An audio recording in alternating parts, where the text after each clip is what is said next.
What is happening? I'm ICJ, also known as Justin Woodward, co-founder of BVIG, Black Voice in Gaming, and The Mix. It is my honor and pleasure to chop it up with y'all and introduce the Black Voice in Gaming Showcase Summer Game Fest Edition. If you have seen the show before, you already know that our mission is to amplify Black voices at the intersection of gaming and culture. If you have not seen the show before, all you need to know is you are about to enjoy some of the coolest art, music, stories, and of course, video games being made by devs from indie to AAA. Black Voice in Gaming is an Experience Studios nonprofit organization that exists because as Black creatives continue to be underrepresented in the video game industry, it is essential to cultivate these creatives so that they can contribute their fresh perspectives, which are the lifeblood of innovation in the art form. BVIG programs open the door for developers to attend conferences such as GDC and DICE, get funding through the Experience program, and help provide a platform for their exceptional contributions to the video games that we all love. We can't say it enough, but thanks to all of our sponsors who have supported us over the years and make these events possible. PlayStation, Humble Bundle, and Raw Fury, who have all given their support from the start, The Mix, Razer, and Summer Game Fest. Thanks to our broadcast partners for the showcase again, Summer Game Fest, Twitch, IGN, GameSpot, and Steam. They help extend the reach of this show in ways that would otherwise be impossible. We owe them a debt of gratitude as well, so thank you all. If you would like to join them in supporting BVIG, please follow this QR code on screen and make a donation. Experience is the nonprofit that operates the BVIG programs, and everything helps. All proceeds go to the efforts I described briefly, and more information is on the website. Today's showcase has a prime blend of games, developer interviews, music, and hype. So let's get it started as I pass off the mic to our hosts, Derek and Destiny, who are gonna get things popping. Thanks, Justin. My name is Derek Fields, and let's just say I do a handful of things, but game development is at the center of it all. Kicking it with my favorite people and checking out exciting games are the only things that I care about. So doing it in a way that helps to boost the voices of creators that look like me, let alone for Summer Games Fest, is one heck of a way to celebrate these achievements. Now, speaking of favorite people, I'm joined by one of the coolest co-hosts that I know. What's up, Des? Hey, have you ever met someone who's always got a project cooking? Hi, hello, that's me, Destiny. Whether I'm running Games for Games or I get to partner up with Black Voices in Gaming during the Summer Games Fest, I'm focused on building spaces that feel like home in the industry. But before we kick off our first interview, our beautiful spotlights with these incredible developers, I want to take a moment to show love to the community that's supported us from the start. You all are the reason we are here. Black Voices in Gaming has grown from a standout showcase to a powerful movement, a nonprofit creating real opportunities. From funding the membership to building lasting industry connections, they're doing the work to make us professionals in games. So we don't just get people to the door, we get them inside, we have them sit at the tables, and we help them succeed. We're starting off strong, and the guest lineup speaks for itself. So Derek, are you ready to get into it? Oh, yeah. I mean, let's jump in. Let's jump in.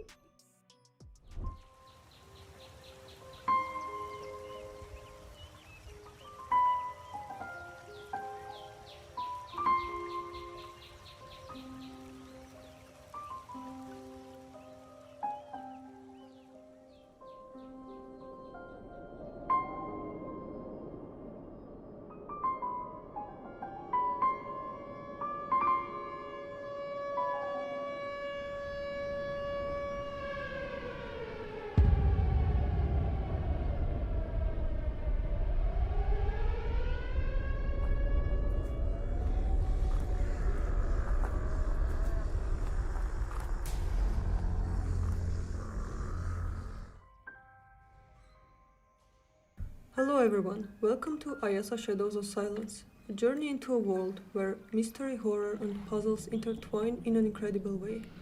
Picture yourself exploring 6 distinct worlds: faith, hope, love, greed, indifference, and betrayal, each with its own wonders and challenges. In this game, you'll embark on a quest to restore balance to a troubled world. Inspired by the imaginative works of artists like Tim Burton, Robert Saakyan's, René Laloux, and many more, our game blends dark fantasy with simple elegance, transforming every level into a vibrant story waiting to be uncovered.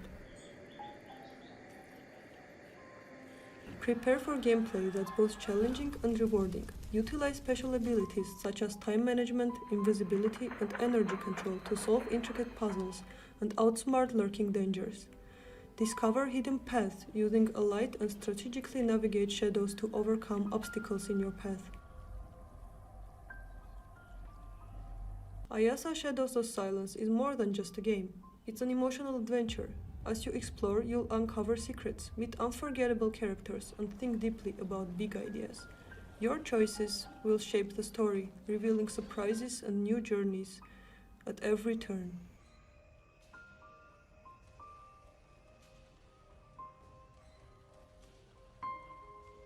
In the world where every shadow hides a secret waiting to be uncovered and every light illuminates a new path forward, the fate of Ayasa rests in your hands, where each decision leads to new discoveries and adventures.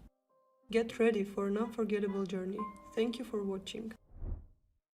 Hey everyone, my name is Mikhail and I'm one of the founders of Caldera Interactive. We're a 3-person team from Canada working on our first game, The Rabbit Hall, a cozy farming and tower defense game where you play as a cute bunny that must defeat the Trash Panda posse to rebuild your home. We've been hard at work on The Rabbit Hall for a little under 2 years. We're all new to the industry, so it's been a daunting journey. But over that time, we've had the chance to pitch our game in front of publishers and crowds, even winning the GDC pitch competition. We've also had the incredible opportunity to show off early builds of our game at Gamescom and ran multiple playtests with our community where we've received amazing feedback to help us improve our game at a rapid pace. Despite being so new to the industry, we've been so lucky to have had many mentors and communities in our corner along the way, and we strive to make sure to do the same and to be the help we wish we had had as we got our game to where it is. On that note, a special shout out to Black Voices in Gaming for having us on this showcase to talk about our game. In The Rabbit Hall, you play as a rabbit named Sprout, whose hometown has been destroyed by the Trash Panda posse, a group of raccoon that's after your harvest. We were inspired by games such as Stardew Valley, Bloons, and Cult of the Lamb, which led us to create a cozy game that's approachable, but still gives the players the ability to go deep with it.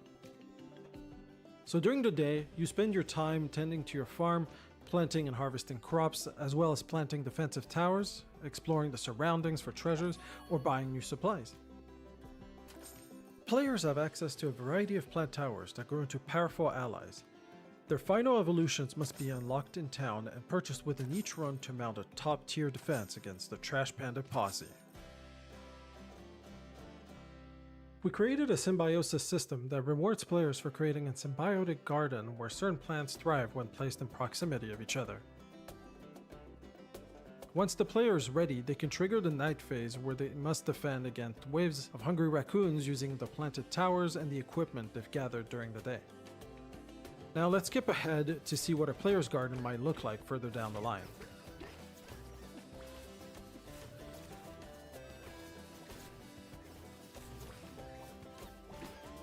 Once the player decides to leave or wins against all waves, they are returned to their hometown, where they can spend resources rebuilding, picking new quests, or buying permanent upgrades to empower their future runs. The Rabbit Hall features a lot of different weapons that can be discovered and used to fit the player's playstyle. The game also features a lot of ways to upgrade Sprout's abilities to match the challenges ahead. We're still hard at work and we'll be hosting a public playtest on our Discord server this summer. In the meantime, don't forget to wishlist the Rabbit Hall on Steam and join our Discord for more details on our upcoming playtest.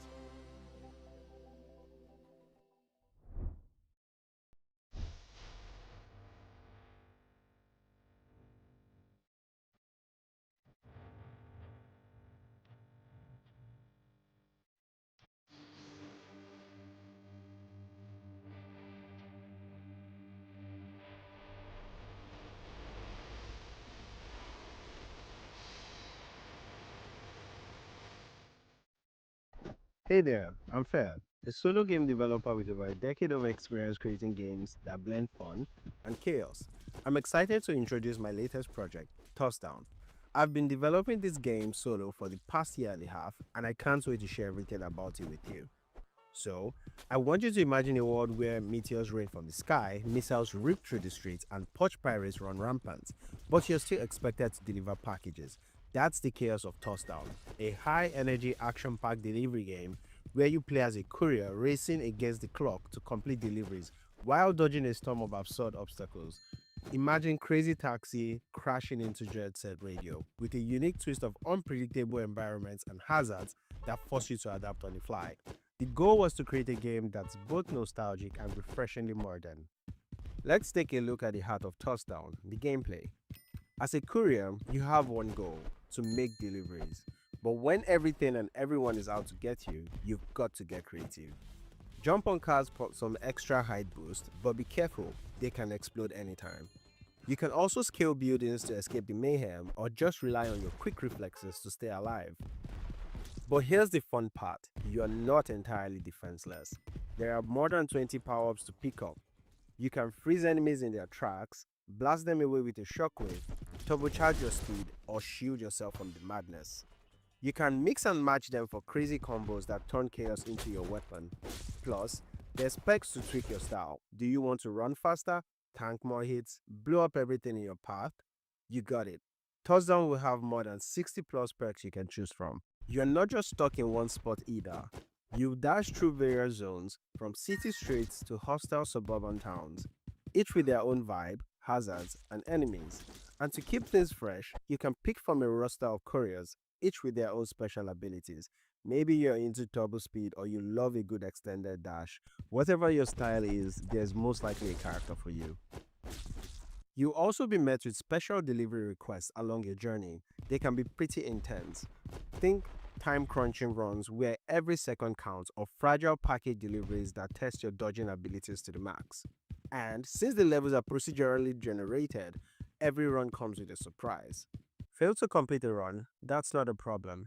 You always unlock upgrades that would help your future runs. It's all about getting better and understanding the chaos. Touchdown is my love letter to straight-to-the-point action games. Pure, unfiltered fun with no fluff. It's the game I've always wanted to play, and I hope you love it too. So, if this chaos sounds like your kind of thing, head over to Steam and wishlist Touchdown right now. And hey, if you want to tag along the ride, follow me on social media or hop into the Discord server to join the playtest and share your thoughts. Thank you all so much for watching. Shout out to all of the devs who are flexing their games and showing what they've been cooking. Ayasa Shadows of Silence, Rabbit Hall, and Toss Down are looking so hot this summer. Make sure to wishlist, follow, and support all the games on the showcase. It definitely helps them out. Up next, we are going to hop into the trailer from South of Midnight, which is a game that has been blowing up lately, and jump into the mix with Destiny and Derek for an interview with one of the developers at Compulsion Games. Stay locked. There's a fine line between mercy and justice, ain't that right, Hazel Flood? You chose a hard road for yourself. Hazel, please, it isn't safe! We got a long journey ahead.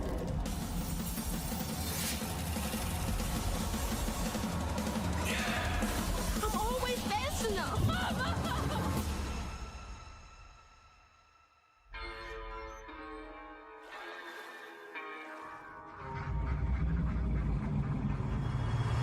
It's not safe out there, Hazel. If I was the one missing, she wouldn't stop looking. Crouton? What the? And this ain't even the weirdest thing I've seen today. I'm seeing these things. You can see strands. And now you're looking for a creature. You're a weaver, aren't you?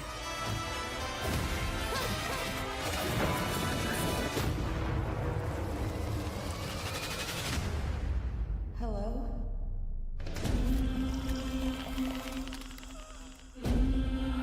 There's something big out there.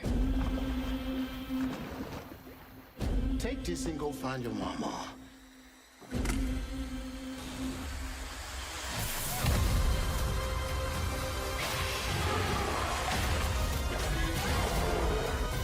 I'll come back. You better.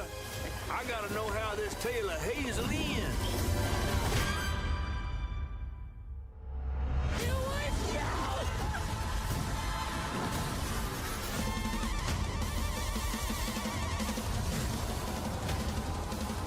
Hazel, no!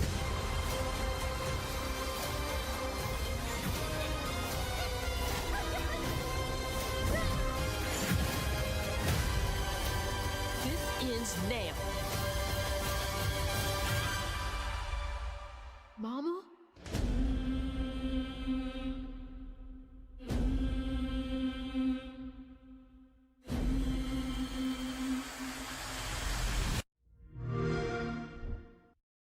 It's cool. It's cool. I love getting a chance to see that trailer over and over again. I can never get enough to it. Enough of it. I can never get enough of it. Des, what did you think? Whenever honestly, the first time I saw that trailer, I was super excited, but it reminded me of this movie that I saw a really long time ago called Beasts of the Southern Wild, which like features like this little girl and she's going on this journey, right? To like, and it's like a coming of age, like with her and her father. And it just kind of, I felt like, okay, the people who are making this game definitely saw that movie and definitely got inspiration from it. And it was beautiful. Like, I think it won like Academy Awards and things like that. So I love what you've done with the trailer and with the game, because it really does speak to a place that no game has ever really done well before. Yeah. I'm really excited to be digging into the trailer, digging into some of these references that you mentioned, Des, which is why this is going to be a really good segue into our next into our exciting guest that we have for the showcase today. That is Zaire Lanier from Compulsion Games. Zaire, how are you doing? I'm doing pretty good. I'm excited to talk to you guys. Yeah. I pin that reference first before we dig into some of the details in talking about this exciting game, South of Midnight. Can you introduce yourself and give a little bit of clarity as to your role at Compulsion?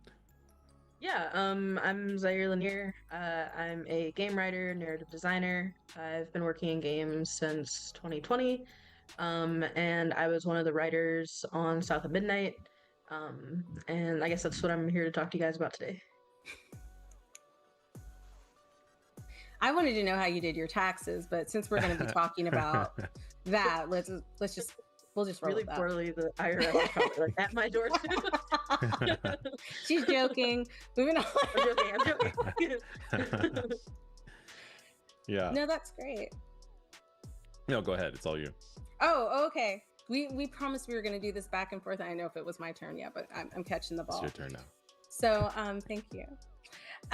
What I wanted to know is, like you said, you got into it in 2020, but I know from my own story, like the reason why I wanted to get into games was because I wanted to see more representation. Working on a project like this, where you're getting to write Black characters and talk about like history and some of our culture, like how did that make you feel? It really means a lot to me. I've been playing games for a decent chunk of my life, but a lot of it was when I was younger, especially it was like Call of Duty or, goofy stuff with my cousins, which the games have narrative, but I don't consider them necessarily like narrative, like strongly narrative games. And, I've enjoyed all these characters. And then as I got older, I started playing like Mass Effect or The Last of Us, games that are really well known for their story. But I didn't, and even though I enjoyed those characters, I never really saw characters that looked like me all that often. So for me to be able to put that out into the world, so someone who, plays their first game at like 12 or 13 or something, or even younger, for them to see someone that looks like them or like their mom or their little sisters, like that means just so much to me. Just because it's not something that happens very often in games. Right. As you were sharing that, you mentioned narrative, and you've also identified your role as a writer at Compulsion Games. For people who are considering entering the games industry or maybe navigating those opportunities now, can you help to create a distinction between what is writing for games and what is narrative design? That's like that's a She's like, really "Here we big can go." of worms. Yeah. I feel like that varies from like studio to studio, and Yeah. Right. it just kind of depends. What does it But mean if you for were to ask, compulsion would be a better question. Yeah. so for compulsion, I think a writer does a lot more concepting of the story, the different zones that the game takes place in. Um, I wrote like a ton of cutscenes, self-talk, readables, like that kind of stuff. And narrative design is kind of the narrative delivery systems that go into the game. So how do the readables connect with the overall story of the game? What does it mean for the in-universe mythos? What are we trying to convey to the player? Because that aspect of it is more interactive. You're watching a cutscene, it's a little bit more passive, but narrative design it's everything from environmental storytelling to if you play the game like Mahalia's Weaver symbols, like what do those mean? Working with art to make that symbol meaningful. So I think it's a little bit more not quite technical. I mean, I think it is technical, but it encapsulates more than just like writing pretty cutscenes and like nice sentences. It's how is this going to work together in tandem with like art, music, level design, and all that other stuff. I love that.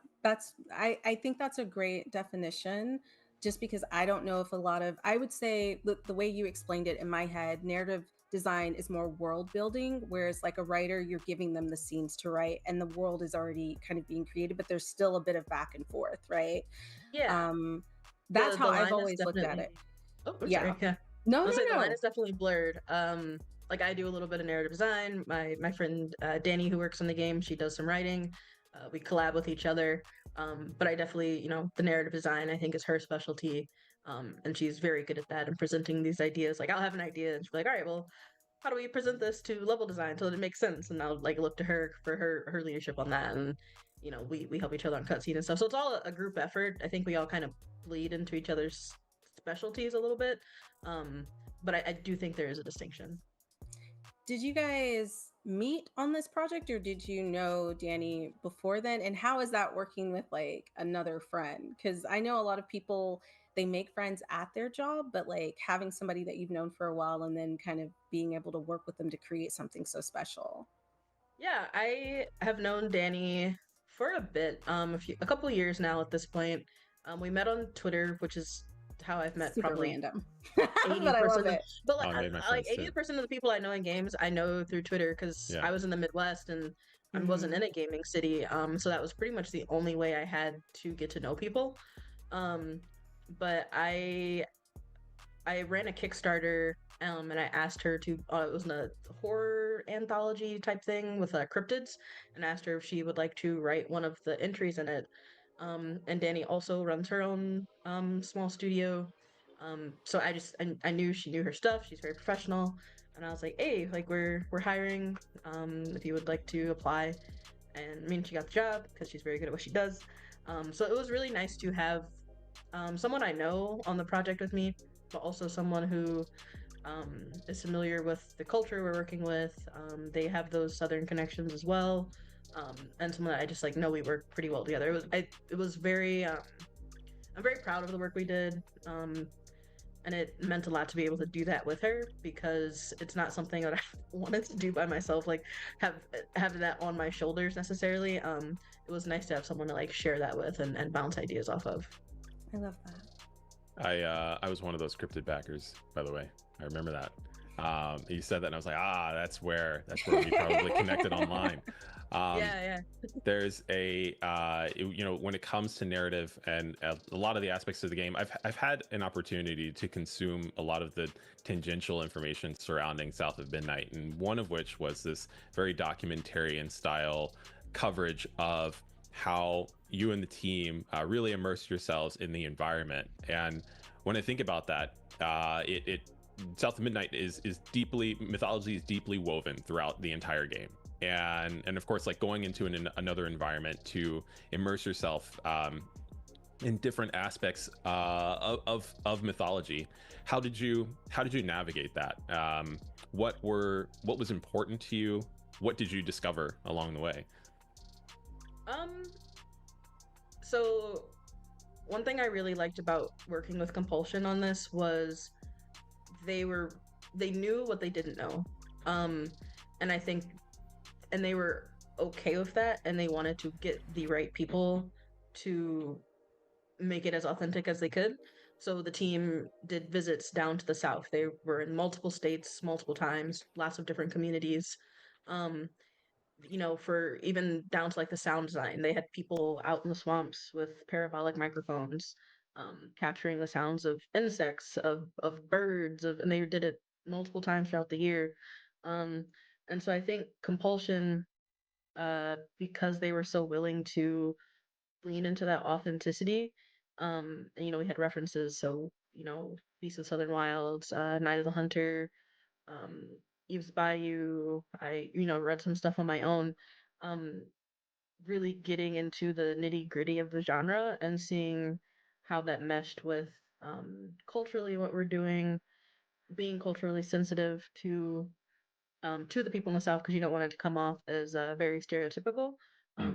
These are living, breathing people with living, breathing histories, and we wanted to respect that while at the same time we are trying to tell our own story at Compulsion. So paying those respects and those homages, but also um, very much like checking in on what we were doing. And I think we did that really well. Yeah. No, I agree. I think from everybody who I've talked to who have played the game and who are from the South, I'm in Tennessee, and a lot of my family is from the South on my dad's side. It felt like a love letter. It felt like something. Um, I don't know how to explain this, but like you can tell when people put their heart into something and their passion into something because it comes across when you see it, and you're like, they really cared about how they wanted to portray these characters and their story. And all of the characters are so layered, which is really nice because they felt real. Like you felt like that person used to live down the street from me, like honestly. And I was saying, like with the Rue reminds me of this other character from another show that like I connected with. So I think you guys did an incredible job. And I think what I can appreciate about Compulsion Games is that they did hire people of color, Black people, to help tell that story. And that is so important because you get some of these rooms that are not filled with any of us trying to tell our stories and they're just missing the mark. So I think you guys did an incredible job. Um, One of the questions I wanted to ask you um, as a writer is this something you always wanted to do? Did you always see yourself writing for games, or is this kind of like something that you kind of fell into and you were like, damn, I'm really good at this? Like, how did that come about?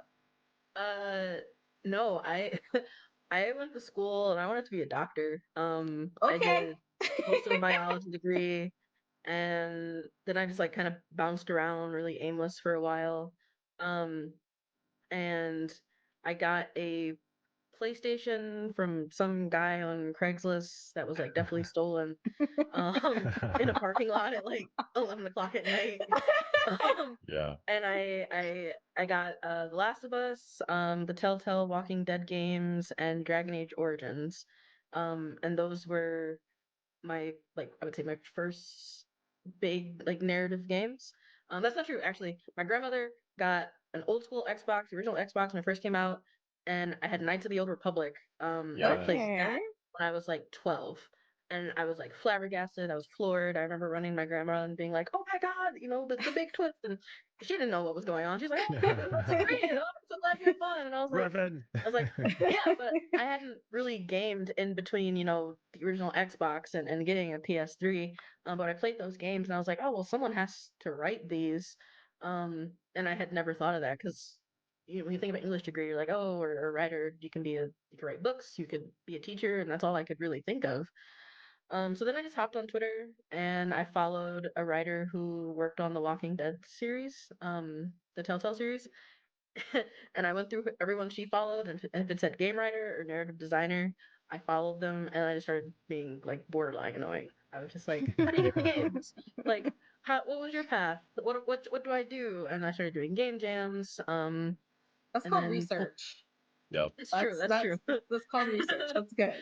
And then I did game jams. And then I got a scholarship to go to GDC, but then 2020 hit, and so that was devastating. And then I did a Kickstarter that kind of took off, and that's what got me noticed in games. And I got my first job on Subnautica Below Zero, working on as like a junior writer on that. And that was my first foray into games. Is that the So first I one or kind the of second fell one? into it. It's the second one. Okay, because I remember distinctly that the second one, the main character was a Black woman, and I was like, Yep. oh, okay. Okay, that's really incredible, and I love that you touched on that. And I'm gonna throw it back to you, Derek. I just wanted to like tell the people who are watching who want to get into games, there are so many different ways to get into games. There's not just one way. So I know like you can have I believe in education, okay?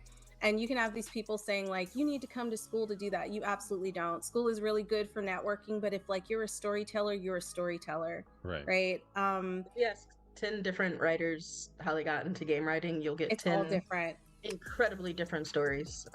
You'll have scientists, and then you'll have someone who went to school for writing. It just runs the gamut. It's which I think is actually really cool.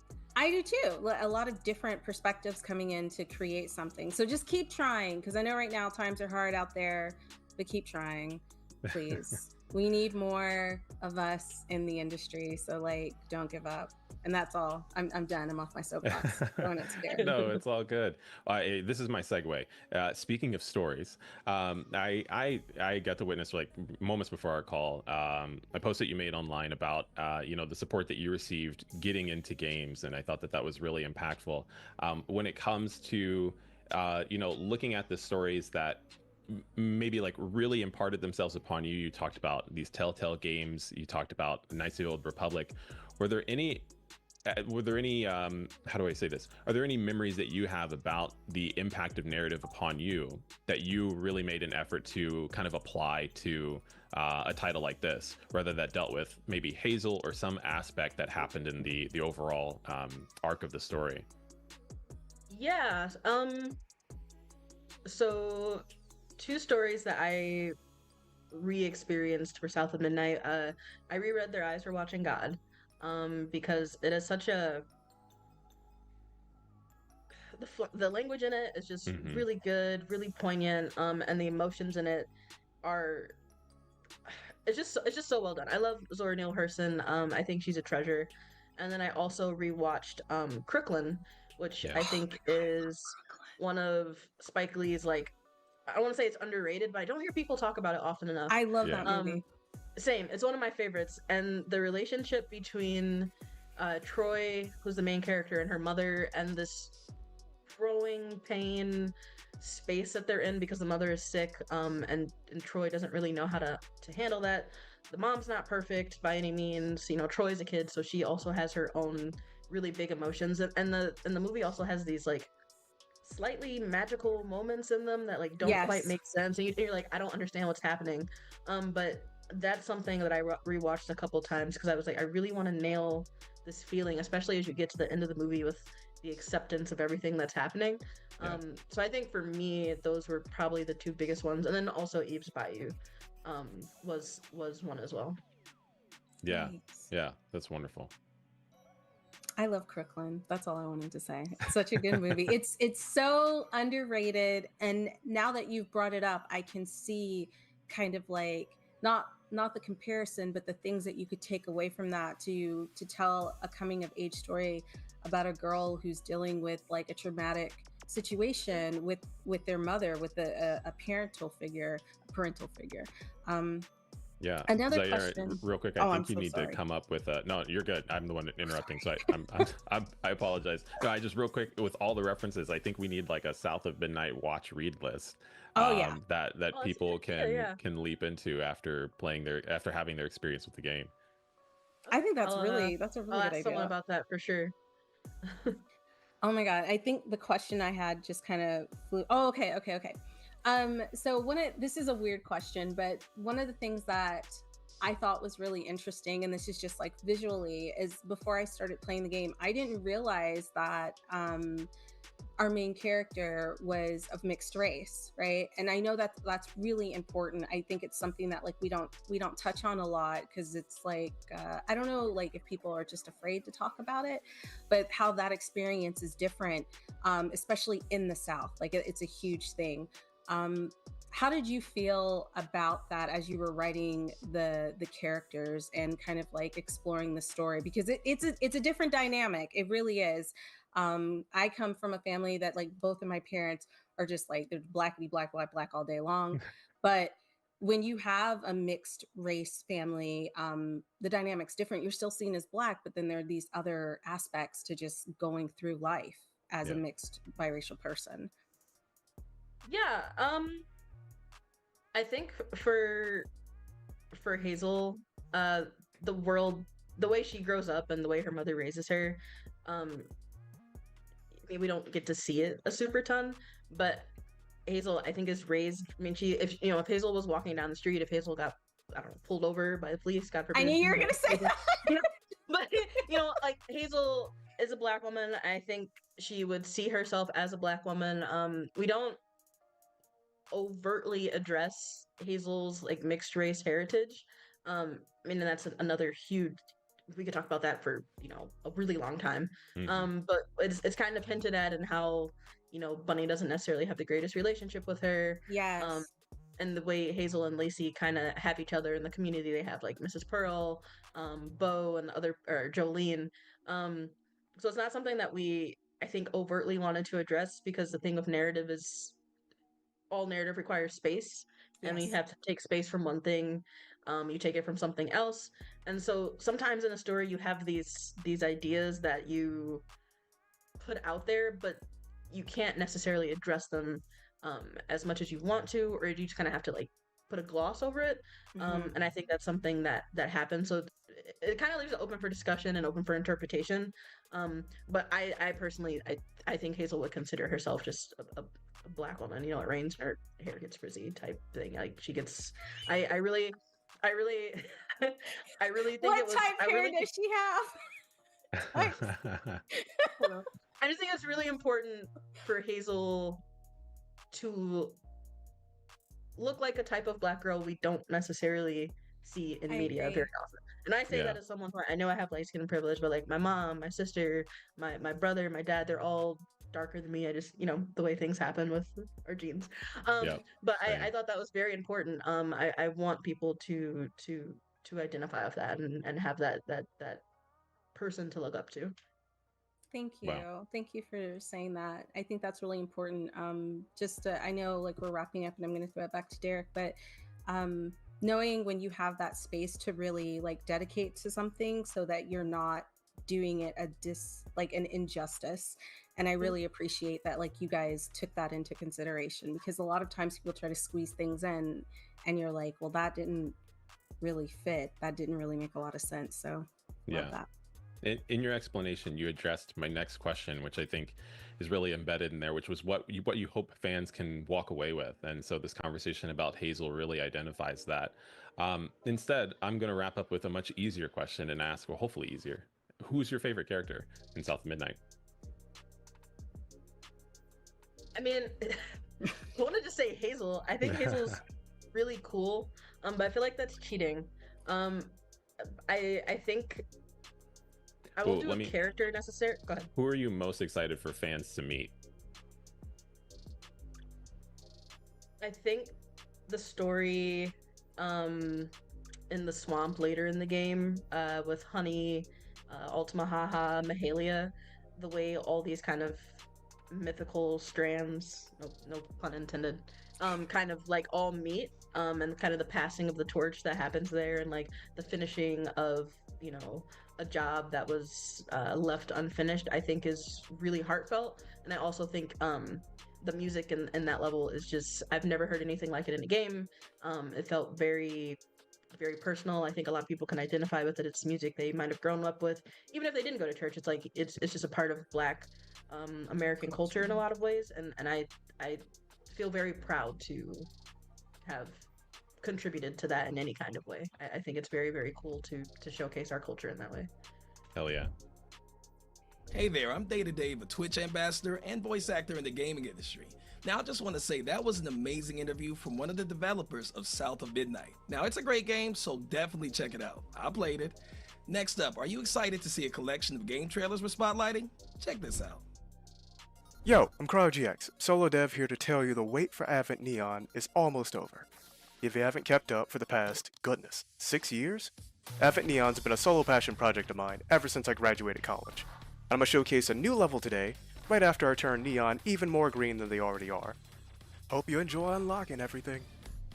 But yeah, back to the solo thing. The programming, art, music, sound, and things that you normally see other devs outsource to different artists, nah, that stuff's all me.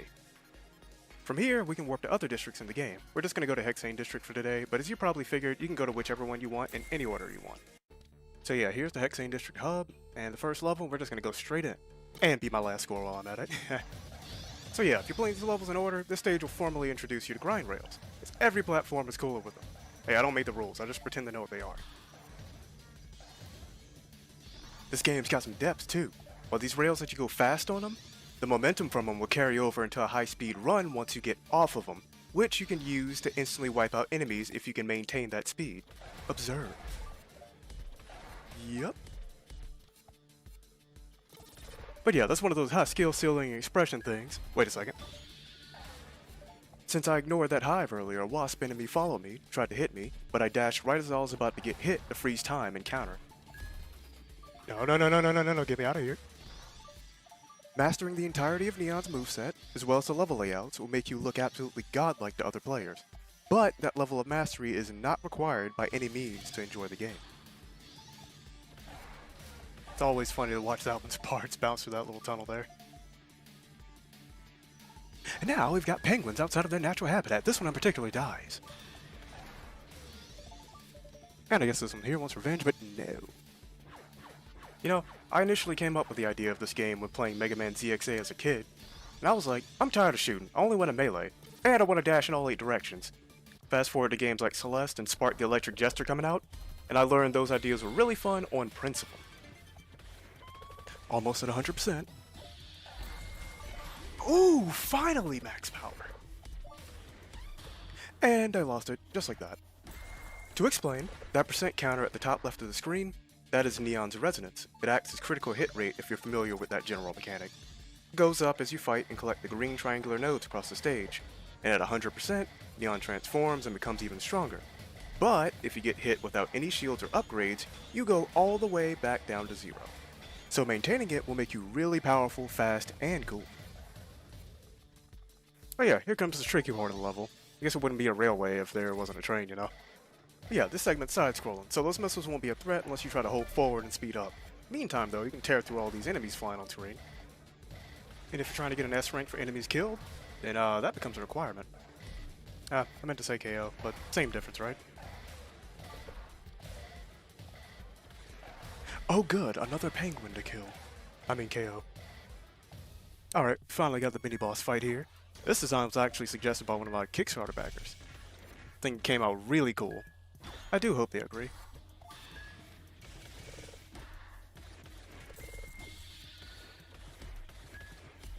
Ah, I should have tried to parry her again. Actually, wait, hold up. We're getting pretty close here. Ah, come on, give me a couple more hits. We are back. I don't know how much sense it makes for a big train to be piloted by a smaller train that just flew off into the distance, but hey, it's neat. Also, God, it's sending shadow clones after me, okay. Nah, buddy, I'm keeping this 100% to the end of the level. You ain't stopping me.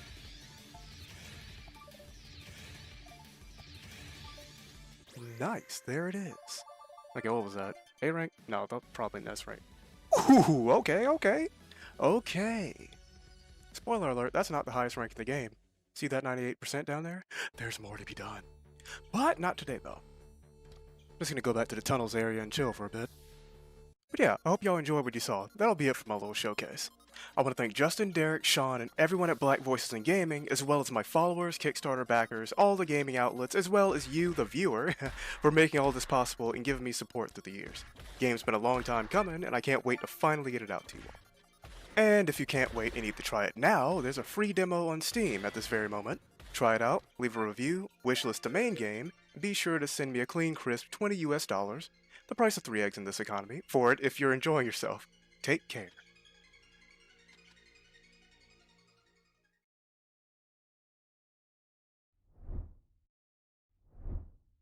Hi, I'm Tade Ajiboye, a solo game developer from Lagos, Nigeria, and I'm working on a game called Go North. I like to describe Go North as the first immersive maze adventure ever. It's a narrative-driven game where you explore beautiful environments, discover useful items, and solve various puzzles, all while trying to find your way through a variety of unique mazes. I've been developing games for over a decade. This has been mostly freelance work where I build games and VR experiences for companies across the globe. But now I'm finally building something of my own. One of my goals is to contribute meaningfully to the Nigerian game development scene. It's a growing industry, but we're still finding our voice and footing on a global scale. And I think one of the core reasons for this is that we lack proper success stories. I'm hoping Go North can be one of these. I wanted to create a game that blends adventure with a sense of calm. A relaxing, cozy game, wide-ranging enough to be challenging, but not one expressed through technical difficulty. I wanted to build something that evoked the same emotions as games like Journey, Grace, and The Short Hike. That's why Go North focuses on exploration over combat, on atmosphere over pressure, and on the immense power of cuteness and beauty. It's a game you can take at your own pace. In Go North, you explore a variety of maze types, ranging from forest mazes to mazes in the sky to endless corridors to garden mazes. Each maze is visually distinct, and each one presents a different navigational challenge. To help players through them, I've designed a wide array of unique items. These range from items I call the Waybloom, which is a plant-like beacon you can place anywhere that shoots a beam into the sky, and you can track it from any location and you can easily find your way back to it. To other items like the Lunar Boards, which are a hoverboard type item that helps you traverse around the maze. These items allow players to engage with the maze at their own pace and style, whether they're methodical explorers or curious wanderers. At the heart of Go North is a story. You play as Dara, a young girl on a journey towards the northernmost part of the world. Legend has it that the maze god resides there and that he grants one wish to any adventurer brave and cunning enough to track him. But to truly go north, Dara must navigate countless difficult mazes purposefully crafted by the maze makers to get her lost. Along the way, she'll meet other maze explorers, make friends, and help others as she navigates her way forward. I have been developing Go North solo, but I have also contracted out specific tasks to local talent here in Nigeria. It's very important to me that the game showcases what Nigerian talents can accomplish, and by investing in local artists, I want to be able to prove that we can build globally competitive games right here in Nigeria, and hopefully inspire more creatives to do the same. Thank you so much for checking out Go North. If you're interested in a relaxing, beautiful maze adventure, or you just want to support a growing indie scene, I'd love for you to follow the game, wishlist it, and share it with others. Let's go North together. Hi, I'm Nerys, game director of Ascend, developed by Miami Avalon. We're an indie studio based in Warwick in the UK. Ascend is a meditative puzzle adventure game about climbing a sacred mountain, solving zodiac trials, and restoring your inner world in a more harmonious state. At its core, Ascend is about transformation, emotional, spiritual, and elemental. You play as Aurora, a pilgrim searching for meaning across the mountain's ancient pathways. Each level explores a different zodiac sign, an emotional truth tied to it, grief, resilience, self-doubt, and growth.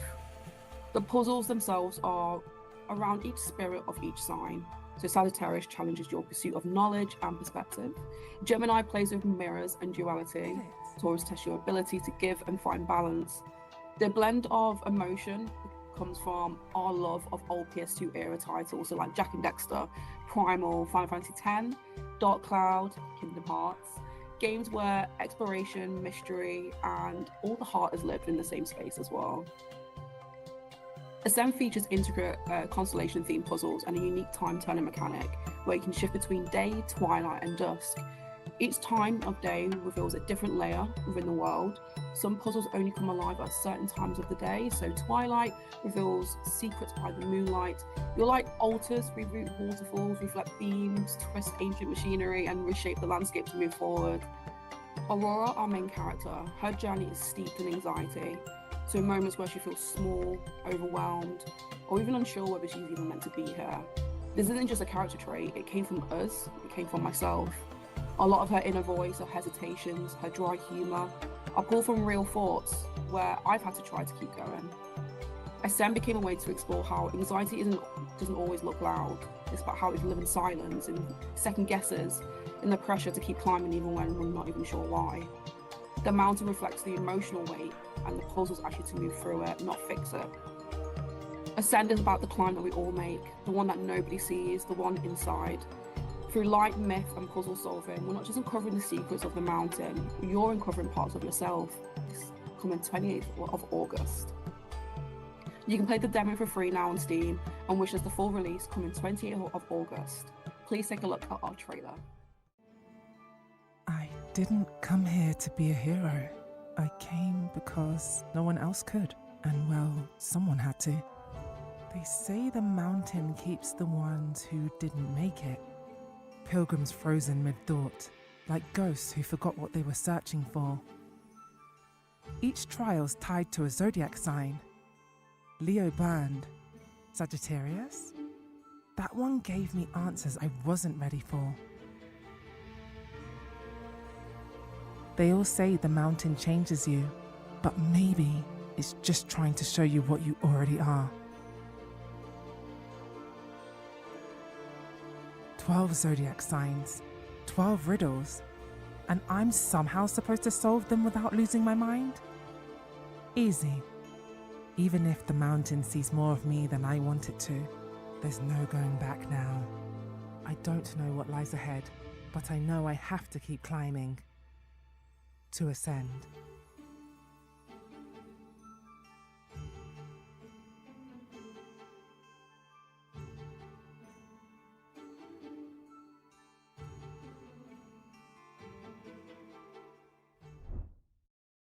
Everything just looks so fun. I cannot wait to play the final build of Advent Neon. I've been following that one for a minute. It just gives me Sega flashbacks.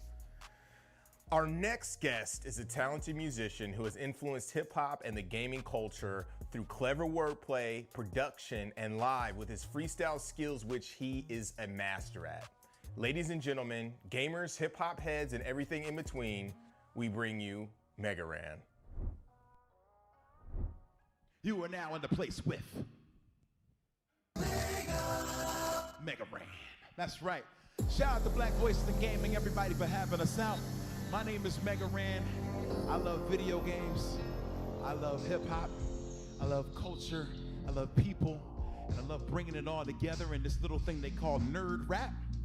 So let's get it started a little something like this, shall we? Okay, if you with me now, go, go, go, go, go, go. That's old school rap. Go, go, go, go, go, go. Make some noise now. Go, go, go, go, go, go. Let me hear you. Go, go, go, go, go, go. Hey. Yeah, Dark Side, Strider, and Mock Rider, Tomb Raider, Tomb Slayer, and Soul Survivor. I wear a halo, but more like a dark angel. King of the fighters, and my fury is fatal. The god of war, like the mighty Thor. You're a dinosaur, still trying to find a link to the past. Crack down on whack clowns and make them back down. No more heroes, cause they don't wanna rap now. Keep my Metal Gear Solid, Modern Warfare, cast dark clouds every several years. You can never question the dedication, the beats be resonating while I'm awaiting your resignation. Since I was a cadet, every last cassette I record had to hit them with a mass effect. From the east to the west, they know I've been the best, so we live at Summer Game Fest. Oh yes! Go, go, go, go, go, with Black Voices in Gaming. Go, go, go, go, go, gaming and entertaining. Go, go, go, go, go. Any questions? Yeah, because this is the beginning of the Mega Ran legend. All right, let's set it off. Here we go. We are at the beginning, and it's just getting started. Summer Game Fest is underway. Hope you've been playing some great games, hearing some great stuff. My name is Mega Ran, and I'm here to give you a little bit of halftime entertainment. So yeah, let's keep it moving with one of my favorite jams from the Teenage Mutant Ninja Turtles video game, Shredder's Revenge. Let's go. Go ninja, go ninja, go. Go ninja, go ninja, go. Go ninja, go ninja, go. A little go, Vanilla Ice, go, of course. Go, go. All right. Yeah, all right, y'all. Wherever you are, you can hear me? You gotta take it back to the 90s for this one. Okay, now, say go ninja, go ninja, go. Go ninja, go ninja, go. Go ninja, go ninja, go. Go, go, go, go. Yeah. Okay. Hey, heroes in a hash down. Hey, hey, yeah, yeah. So this track is called It's a Pizza Party. Cause it's time, heroes in a hash down. Yo, and it goes like this. Hey, extra, extra, read all about how Shredder and Krang rap things without a doubt. Now here's a little story I like to tell about 4 youngsters come out of their shell. You might be wondering what this world comes to. Talking turtles all bursting kung fu, straight from the sewer, making maneuvers in New York City, bringing it to wrongdoers. Donatello and Venom thinker, trained under the watchful eye of Splinter. Raphael is strong, but he's reckless. Next, Michelangelo, he ain't stressing. Leonardo, your fearless leader. After a long fight, we'll need some pizza. That's how we quell this hunger. So if you with me, say cowabunga! Ha! That's turtle power. So that is on Shredder's Revenge, which is out right now.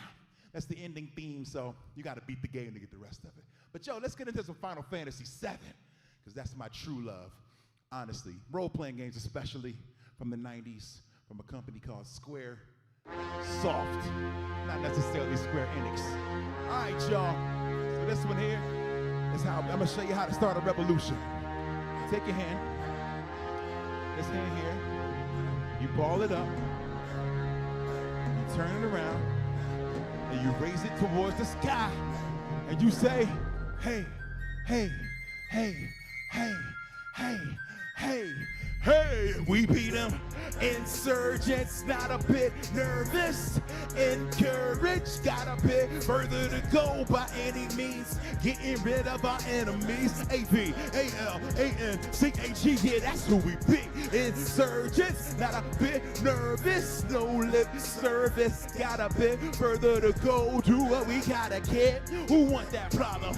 A-V-A-L-A-N-C-H-E, yeah, that's who we. There's a massive company called Shinra. I don't know exactly what they're into, but they want to get control of my live stream, and I just can't let that continue.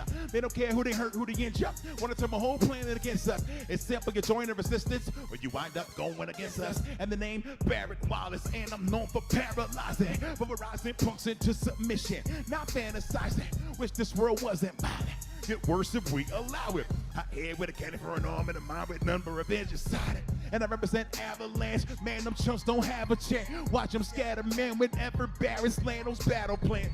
My people beside me, team provide me with a bit of voice of reason.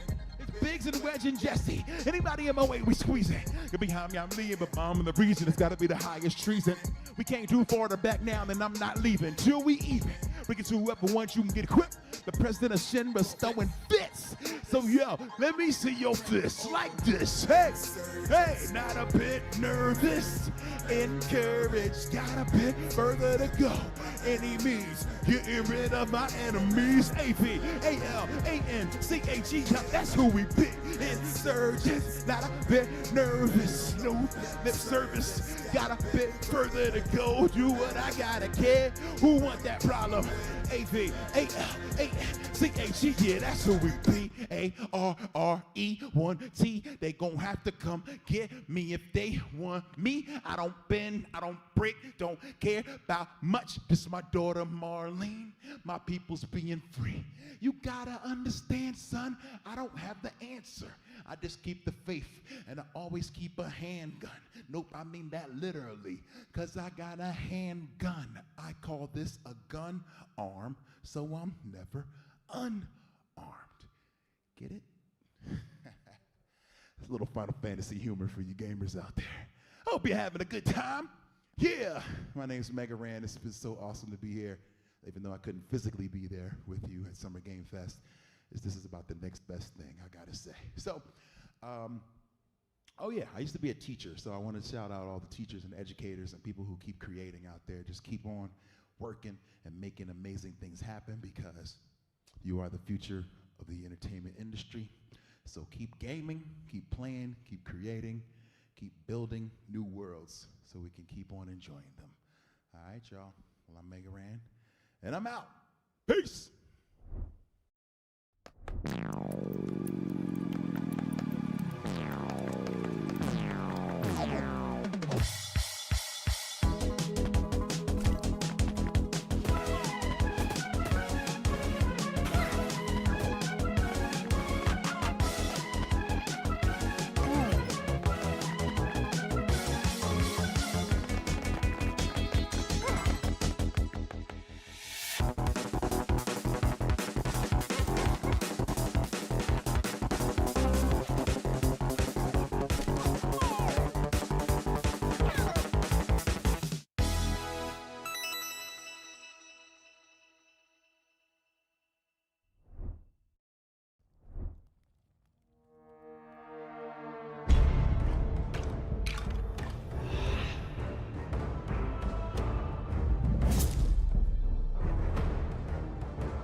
What is fun about an abandoned warehouse, Trev? That's right, you got nothing to prove, sis.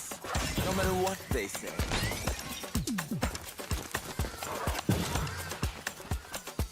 Okay. What's this all about? Treaties were signed, promises made and broken. Is it stealing to take back what was stolen? Stolen? Who's stealing then? Us.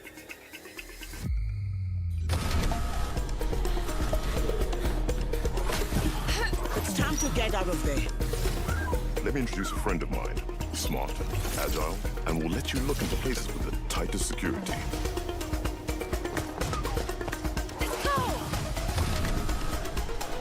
I could probably bench press every one of you. The locksmith strikes again. Hold on. Listen, are you having second thoughts? Nope. Just hoping you won't get me killed. Yeah.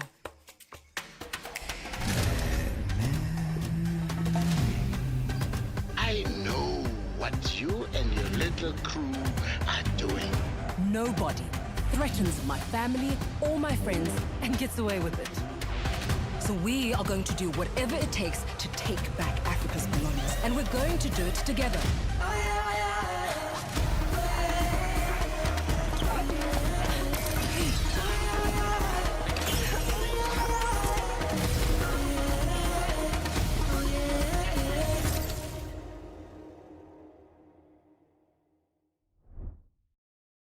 Wow, that performance from Mega Ran was great. Now, he's a phenomenal performer as always, so definitely check out his music if you haven't. And also, it was great seeing another selection of games to look forward to. But with that said, we've got just enough time left to show you a jam-packed selection of titles, so definitely stick around and check out what's next. Here it is.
Wow, what a show. Can you believe everything that has happened? Des, how are you feeling about the content that we just had a pleasure of viewing today? Listen, I'm loving the content and I'm loving your commentary. Like, it is keeping me going. I don't drink coffee, but you've got me hyped. And honestly, I am super excited that we were able to like pull this off. It's always a big like production when we're like talking to developers, getting everything in, but everybody like did an incredible job. We had a very dope interview with Zaire. I mean, Compulsion Games coming through with focusing on Black culture and Black stories. Like, what more can you ask for? Obviously, we want more of that, but you know what I mean? Like, that's incredible. But what else do you think? I mean, we had developers, we had a musical guest. Oh, right. Like we got a musical guest. Not only that, but Mega Ran, you know, getting to be a part of the show was really incredible. So there's so much to be hyped about. It's always a privilege to be able to celebrate the achievements of Black developers and see what it is that they're cooking up on the showcase. And again, for Summer Games Fest. And so, you know, getting to put that out there into the world is really exciting. And I get to do it with cool people. I mean, like, the coolest. I'm not just dusting my shoulders off. But listen, before we close out, let's just take a second to recognize why this all matters, right? Representation in gaming isn't just important, it's powerful. Every time we spotlight the success of a Black creative, no matter the scale, we're pushing the industry forward. These moments of recognition do more than just celebrate wins. They open doors. They remind people that there's room for them here, that they belong. I don't know. I was supposed to get emotional because I think for me, I'm always screaming and shouting about like, just keep trying because you belong here. And we have these amazing stories that we continue to tell and that are so beautiful. And I'm just glad that, hey, this is our first time at Summer Games Fest in this capacity, and they're recognizing the beautiful and amazing work we do. And so like, let's just keep up the good work, everybody. Let's just keep playing the game, and not only playing it, changing it. Said excellently. Thank you again for joining us. Thank you for being here. We appreciate all of you. That's it for another Black Voices in Gaming Showcase. We hope to see you again. See ya! And that is our show, baby. Thanks, Derek and Destiny. You guys are amazing. Check out Danes for Games, which has a showcase popping off real soon. Make sure to check out Experience Studios in order to help developers get their games funded and support underrepresented game development. Follow all the shenanigans of Black Voice in Gaming on Blue Sky and across all of our social media platforms that pop up right here. Shout out to all the developers who jumped in to share their games and their babies. Huge thanks and a big dap to our sponsors, PlayStation, Humble Bundle, and Raw Fury, who've all given their support from the very start. Also The Mix, Razer, and Summer Game Fest. Thanks to our broadcast partners for this showcase, Summer Game Fest, Twitch, IGN, GameSpot, and Steam. Extending the reach is definitely helpful. We owe them a debt of gratitude as well. Thanks to all you guys for showing up and showing out, and for all the love. We will talk to you soon. I'm Justin Woodward, co-founder of BVIG. Peace.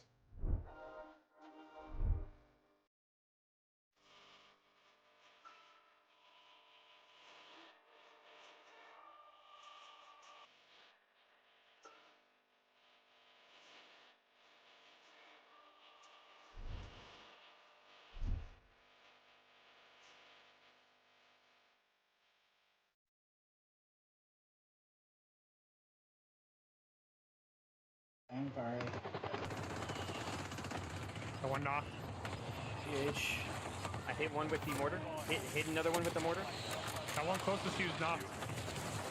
This guy's cracked in the top window. Hold on. Knocked